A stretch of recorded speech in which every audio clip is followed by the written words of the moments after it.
9 अगस्त 2024 Brazil की एक local airline wow पास लिनहास की फ़्लाइट 2283 को मुख्तलिफ वीडियोज़ में आसमान से ख़तरनाक अंदाज से गिरते हुए देखा गया।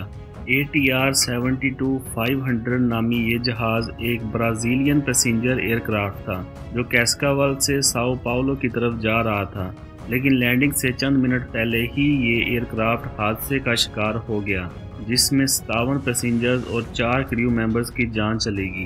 ये ना सिर्फ 2011 के बाद ब्राज़ील का पहला खतरनाक क्रैश था, बल्कि ब्राज़ील की एविएशन हिस्ट्री में भी इसको खतरनाक हादसा माना जा रहा है। वीडियोज़ में देखा जा सकता है कि जहाज़ पूरी तरह फ्री फॉल करता हुआ किसी कटी हुई पतंग की तरह आसमान से गिर रहा है। वीडियोज़ रिलीज़ होने के बाद एविएशन अथॉरिटी से ताल्लुक़ रखने वालों के दरमियान खौफ की एक लहर दौड़ चुकी है, क्योंकि चाहे कोई भी एयरक्राफ्ट हो, वो कभी भी फ्री फॉल करता हुआ नीचे नहीं आ सकता, बल्कि हमेशा जहाज़ ग्लाइड करके नीचे आता है। तो फिर आखिर क्या वजह बनी? इस बारे में तो एविएशन अथॉरिटी की जानिब से इन्वेस्टिगेशन शुरू कर दी गई है, लेकिन क्रैश से चंद मिनट पहले ऐसा क्या हुआ जो शायद इस हादसे की वजह हो सकती है। हमारे चैनल में एक दफ़ा फिर से खुशामदीद। दोस्तों, वाओ पास लिनहास ब्राज़ील की एक लोकल एयरलाइन है जो डोमेस्टिक डेस्टिनेशन को कवर करती है। इनके पास 8 ATR 72-500 एयरक्राफ्ट्स हैं, जिनमें से एक 9 अगस्त को क्रैश हो गया। ATR 72 में 2 टर्बो प्रॉप इंजन्स पाए जाते हैं और इसके नाम में मौजूद नंबर 72 इसके अंदर मुसाफिरों के बैठने की कैपेसिटी को जाहिर करता है। इसको फ्रांस और इटली में एयरक्राफ्ट मैन्युफैक्चरर ATR की जानिब से बनाया गया था, जबकि इस कंपनी में एयरबस का भी 50% शेयर है, जो कि अपनी टेक्नोलॉजी को ATR के साथ शेयर करता है। फ़्लाइट 2283 का ATR 72-500 14 साल पुराना था, जिसको 2022 में वाओ पास लिनहास ने इंडोनेशिया की अलीटा एयर सर्विस से ख़रीदा था।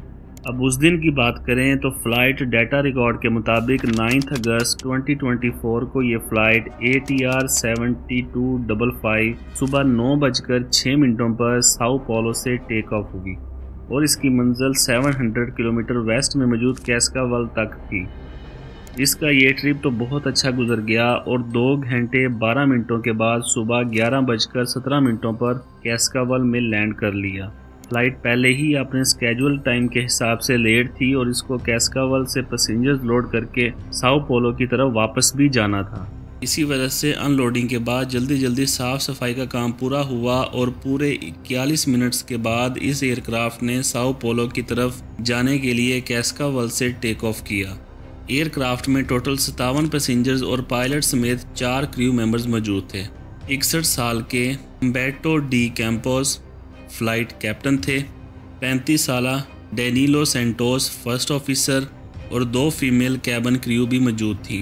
टेक ऑफ से लेकर क्रैश तक क्या कुछ हुआ और रडार की स्क्रीन पर क्या कुछ नज़र आता रहा, ये सब कुछ हम आपको बताते हैं।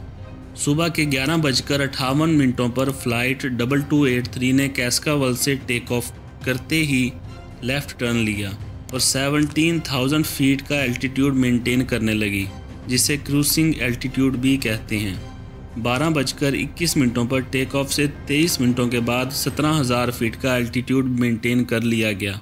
कैस्कावल से अगर साओ पाउलो सीधा जाया जाए तो दरमियान में काफ़ी बड़ा पहाड़ी सिलसिला आता है, जिसको अवॉइड करने के लिए तमाम जहाज़ या तो ईस्ट में मौजूद पैसिफिक ओशन के ऊपर से जाते हैं या फिर वेस्ट में प्लेन लैंड के ऊपर से होकर गुजरते हैं। फ़्लाइट 2283 ने भी इस पहाड़ी सिलसिले को अवॉइड करने के लिए हल्का सा लेफ़्ट टर्न लिया और सीधा साओ पाउलो की तरफ जाने लगी। रेडार के मुताबिक पहला 1.5 घंटा बिल्कुल नॉर्मल तरीके से गुजरा, जिसमें एयरक्राफ्ट का एल्टीट्यूड तकरीबन 17,000 फीट के आसपास था और जहाज़ की स्पीड 460 किलोमीटर पर आवर थी। 1:07 पर फ़्लाइट 2283 ने एक शार्प लेफ़्ट टर्न लिया और अपनी डायरेक्शन कैंपिनास शहर की तरफ कर ली, जहां से अप्रोच बनाकर उस एयरक्राफ्ट को साओ पाउलो एयरपोर्ट पर लैंड करना था। 1:20 पर वो एयरक्राफ्ट कैंपिनास शहर के साउथ में आबादी के ऊपर मौजूद था। तब पहली बार उसकी ग्राउंड स्पीड कम हुई जो कि पहले 460 किलोमीटर पर आवर की स्पीड से उड़ रहा था, अचानक वो स्पीड 159 किलोमीटर पर आवर पर आ गई। इसका क्या रीज़न था ये तो अभी तक मालूम नहीं हो सका, लेकिन अगले ही मिनट 1:21 पर पायलट ने अपनी स्पीड को वापस 400 किलोमीटर पर आवर तक मेंटेन कर लिया। इस वक्त तक पायलट ने किसी भी किस्म की कोई इन्फॉर्मेशन ATC को नहीं दी। अब आगे बात करें तो एयरक्राफ्ट ने साओ पोलो की तरफ मुड़ना शुरू किया, लेकिन सिर्फ 15 सेकंड्स के बाद ही 1:21 और 15 सेकंड पर जब वो टर्न कर ही रहा था कि अचानक जहाज़ की स्पीड कम हुई और साथ ही वर्टिकल स्पीड यानी जिस स्पीड से जहाज़ ऊपर या नीचे आता है वो कम होना शुरू हो गई। रेडार में देखा गया कि 17,000 फीट की ऊंचाई पर उड़ने वाला जहाज़ 13,000 फीट पर मिनट की स्पीड से नीचे आने लगा, वो भी गोल घूमता हुआ।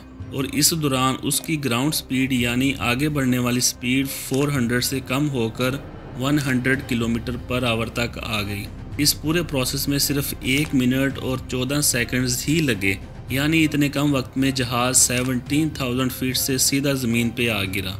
इस दौरान जहाज़ 180 फीट पर सेकंड की स्पीड से नीचे आ रहा था और शायद पायलट के पास इतना वक्त नहीं था कि वो अपनी सिचुएशन के बारे में ATC को बता सके। जिस जगह फ़्लाइट की वर्टिकल स्पीड कम होना शुरू हुई और जिस जगह इसने क्रैश किया, इन दोनों के दरमियान सिर्फ 1.3 किलोमीटर का ही फासला है। इस अचानक नीचे गिरने की असल वजह क्या थी ये तो इन्वेस्टिगेशन के बाद ही मालूम होगा, लेकिन अभी तक जो मालूमात मौजूद हैं उसके हिसाब से जिस एरिया में क्रैश हुआ वहाँ 12,000 से 21,000 फीट के एल्टीट्यूड पर पहले से ही बर्फ़ जमने की इन्फॉर्मेशन तमाम पायलट्स को दे दी गई थी, जिसको सिगमेंट एडवाइजरी यानी सिग्निफिकेंट मेट्रोलॉजिकल इन्फॉर्मेशन भी कहा जाता है। अगर जहाज़ के विंग्स पर बर्फ़ जमना शुरू हो जाए तो ये काफ़ी ख़तरे की बात होती है, क्योंकि बर्फ़ की वजह से जहाज़ के एरोडायनामिक्स बदल जाते हैं और हवा जो इसको लिफ्ट देती है वो लिफ्ट अब कम हो जाती है। बर्फ़ जमने की वजह से दूसरा मसला ये भी होता है कि विंग्स, रडर्स, एलिरॉन्स और एलिवेटर्स जो कि एयरक्राफ्ट के मूविंग पार्ट्स होते हैं उनके दरमियान बर्फ़ फंस जाती है और वो हिल नहीं सकते, यानी पायलट की इनपुट देने के बावजूद जहाज़ लेफ़्ट या राइट नहीं हो पाएगा। इस चीज़ से बचने के लिए अक्सर मॉडर्न एयरक्राफ्ट में तो ऑटोमेटिक हीटिंग सिस्टम होता है जो अहम हिस्सों पर बर्फ़ जमने ही नहीं देता।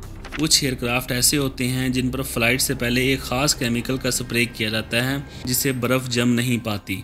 ATR 72-500 में मुख्तलिफ़ किस्म के डी-आइसिंग सिस्टम्स इंस्टॉल थे। इन सब के बावजूद अगर पहले से ही बर्फ़ की फोरकास्ट हो तो पायलट कोशिश करके उस एल्टीट्यूड को या उस जगह को अवॉइड करते हैं जहां बर्फ़ जमने का ख़तरा हो। क्रैश के बाद फ़्लाइट 2283 का ब्लैक बॉक्स रिकवर कर लिया गया है और उम्मीद है कि आने वाले महीनों में इस क्रैश की असल वजह खुलकर सामने आ जाएगी, लेकिन अभी तक ये मिस्ट्री ही बनी हुई है कि आखिर 17,000 फीट से जहाज़ सीधा नीचे कैसे आ गिरा। उम्मीद है आज की वीडियो भी आपको पसंद आई होगी और इस वीडियो को आप लाइक और शेयर ज़रूर करेंगे। तो मिलते हैं अगली एक और शानदार वीडियो में।